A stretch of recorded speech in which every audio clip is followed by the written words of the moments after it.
représentant Sustec à Neuchâtel et ça concerne tous les métiers de la technique du bâtiment qui consistent au chauffage, ventilation, sanitaire et ferblanterie. Quel est votre rôle ici? Notre rôle, c'est de représenter nos métiers. On pourra faire un petit tour tout à l'heure. On a les projecteurs, qui est le début de l'installation. C'est les calculs, les plans, avec des dessins via l'ordinateur. Une fois que le dossier est prêt, on peut passer à l'exécution, où on voit ici les établis, où il y a le chauffage, le sanitaire et la ferblanterie, qu'on pourra aller voir en détail après. On peut passer maintenant dans le tunnel de dissociation, où il sera un peu humide, un peu chaud et un peu froid. Allons-y. On voit il fait environ 30 degrés. Ici, c'est une installation, c'est un jeune qui travaille sur un collecteur de chauffage de sol. On passe côté eau. Ça marche pas tout le temps, mais parce que les brumisateurs, ils fonctionnent toutes certaines minutes. Ouais. Donc voilà. Donc ici, c'est l'endroit humide où on voit le côté sanitaire d'une installation. Et toujours des chutes d'eau pour représenter l'eau.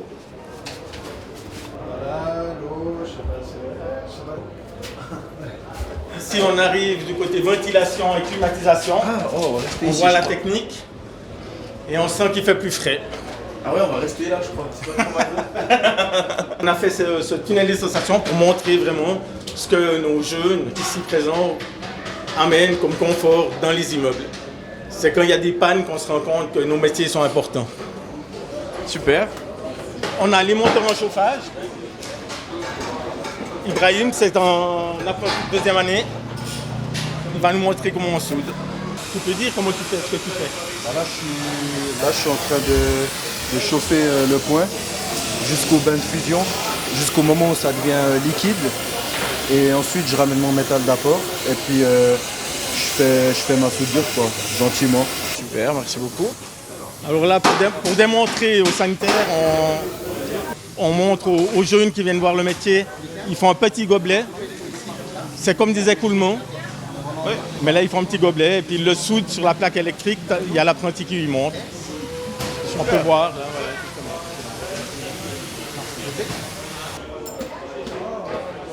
Qu'est-ce qu'il faut, d'après vous, comme compétence pour ce métier? Il ne faut pas avoir le vertige, être assez endurant, être aussi à supporter la chaleur parce que sur un toit il va faire assez chaud. Sinon après être motivé et puis voilà. Ok. C'est un beau métier. Qu'est-ce qui vous plaît le plus dans ce métier? Je suis encore là après 50 ans de métier. J'adore le contact, j'adore la polyvalence, le contact avec les gens, de ne pas être derrière un bureau en permanence, même si maintenant je fais beaucoup de bureaux quand même, je fais de la facturation, etc.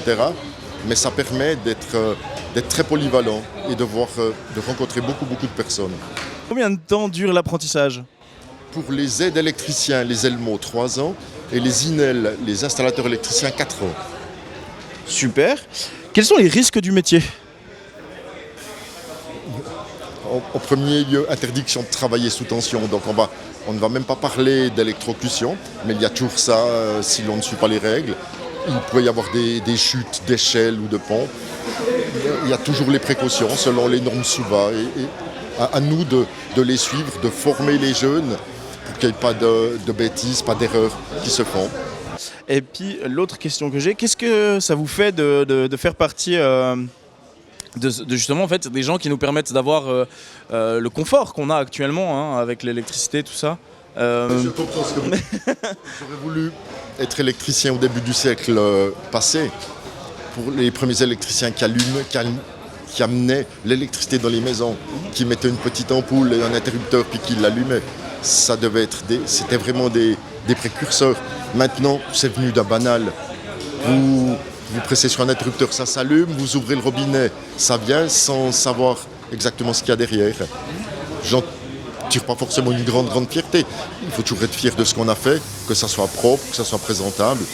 Mais nous ne sommes plus tellement des précurseurs. Ça vient maintenant avec la domotique, avec l'informatique, la domotique. L'électricien, c'est courant, c'est banal. Pour les gens, c'est mieux banal. Ouais, c'est devenu banal, mais finalement, en fait, vous êtes peut-être venus un peu en quelque sorte des travailleurs de l'ombre, si on veut bien. Belle image. Belle image. Oui. Donc Clément Beauvais, et vous êtes champion roman en électricité. On imagine que c'est une passion, hein, cette électricité, pour arriver à ce niveau de performance, pour se profiler parmi autant d'électriciens. Déjà, sur combien d'électriciens vous avez gagné, puis quelle est votre passion? Pourquoi cette passion pour l'électricité? Alors, sur combien d'électriciens? C'est sur le canton de Jura, Neuchâtel, Vaud-Fribourg, Genève et Valais. Du coup, sur combien, je ne sais pas trop. Mais aux SwissSkills régionaux, on était plus que 12. Donc, il y avait déjà un bon tri qui avait été fait. Et pour ce qui est de ma passion, c'est que c'est un métier qui est varié. Et c'est pour ça que ça me plaît, c'est qu'on voit de tout. C'est un métier d'avenir où on touche à tout, on touche à de l'écologie aussi. Donc, c'est vraiment quelque chose qui est important aujourd'hui, je pense, en 2023. Et ce qui est intéressant, alors vous nous disiez, en fait, ce qui est intéressant, vous, c'est que vous n'avez pas commencé par ce métier. Vous étiez dans une autre filière. Ouais, alors au début, j'ai commencé par la filière académique, donc j'étais au lycée. Et ça ne me plaisait pas du tout, il fallait que je fasse quelque chose de mes mains. Du coup, c'est pour ça que j'ai basculé. Donc j'ai fait des stages et j'ai tout de suite accroché pour ce métier parce que c'est vrai qu'on touche à tout, on voit beaucoup de choses et le métier est chouette et varié. Et c'est quoi? C'est dangereux, hein, comme métier aussi. Ou c'est quoi qui vous plaît? C'est pas la prise de risque, on imagine, c'est plus faire un beau tableau électrique, une maison qui fonctionne. Voilà, je pense que le mieux dans cette histoire, c'est de voir le travail qui est terminé, que tout fonctionne et voir la satisfaction du client aussi, c'est quelque chose qui est assez sympa. Mais le travail en soi aussi est vraiment bien, je recommande.